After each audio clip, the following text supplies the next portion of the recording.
Hi. അപ്പോൾ ഇന്ന് തിരുവോണമായിട്ടുണ്ട്. രാവിലെ എണീറ്റ് ഞങ്ങൾ ദേഹമൊക്കെ കഴുകി കുളിച്ചു. ഇനി നമ്മൾ മമ്മിയും പപ്പയും അച്ഛനെയൊക്കെ വിഷ് ചെയ്യാൻ വേണ്ടി പോവാം. അതിന് മുന്നേ ഞങ്ങൾ എണീക്കുന്നതിന് മുന്നേ തന്നെ വീട്ടുകളിലെല്ലാം വിളിച്ചു കേട്ടോ. അമ്മേനെ അപ്പേനെയൊക്കെ വിളിച്ചു, ചേച്ചീനെയും ചേട്ടനെയും കുഞ്ഞിനെയൊക്കെ വിളിച്ച് എല്ലാവരെയും വിഷ് ചെയ്തു. അപ്പോൾ ഇനി നമുക്ക് നേരെ മമ്മിയും പപ്പയൊക്കെ അച്ഛനെയൊക്കെ പോയി വിഷ് ചെയ്യും. എല്ലാവർക്കും പോയി ഹാപ്പി ഓണം പറഞ്ഞു. അത് കഴിഞ്ഞ് നേരെ ബ്രേക്ക്ഫാസ്റ്റ് കഴിച്ചു. ബ്രേക്ക്ഫാസ്റ്റിന് നെയ്റോസ്റ്റും 2 തരം ചട്നിയും സാമ്പാറും ആയിരുന്നു. അതിനുശേഷം അപ്പുവായിട്ട് കുറച്ചു നേരം നെറ്റ്ഫ്ലിക്സ് സീരീസ് കണ്ടു. പിന്നെ അപ്പുവും അങ്കിളും പപ്പിക്കുട്ടികൾക്ക് ബിസ്ക്കറ്റൊക്കെ കൊടുത്തു. ഈ കുഞ്ഞുങ്ങളുടെ അമ്മ ദേ ഇതാട്ടോ.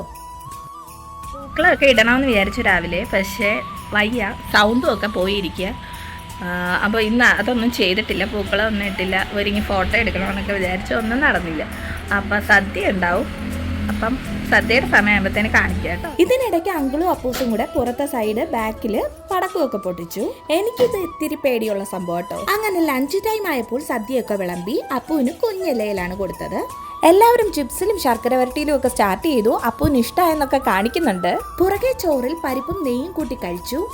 അതുമാത്രമല്ല, കൂടെ അവിയലും തോരനും പച്ചടിയും മെഴുക്കുവരട്ടിയും എല്ലാം പരിപ്പിന്റെ കൂടെ കഴിച്ചു നോക്കി. ഇതുകൂടാതെ ചേട്ടൻ ചിപ്സും ശർക്കര വരട്ടിയും വരെ പരിപ്പിന്റെ കൂടെ ട്രൈ ചെയ്തു. എന്തായല്ലേ. പിന്നെ സാമ്പാറിന്റെ ഊഴമായി. അത് കഴിഞ്ഞ് മോര് കാച്ചിയതു. ഇതൊക്കെ കഴിഞ്ഞപ്പോൾ പായസത്തിന്റെ ടേണായി. ആദ്യം അടപ്രഥമൻ, പിന്നെ ചെറുപയർ പായസം, അവസാനം ബോളിയും സേമിയ പായസവും ചേർത്ത് ഒരു പിടി പിടിച്ചു.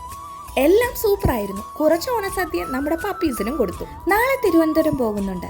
ഞങ്ങൾ ബാക്കി സമയം മൊത്തം റെസ്റ്റ് ആയിരുന്നു. അങ്ങനെ തിരുവോണം ദിനം ഞങ്ങൾ ഇങ്ങനെ കൺക്ലൂഡ് ചെയ്തു.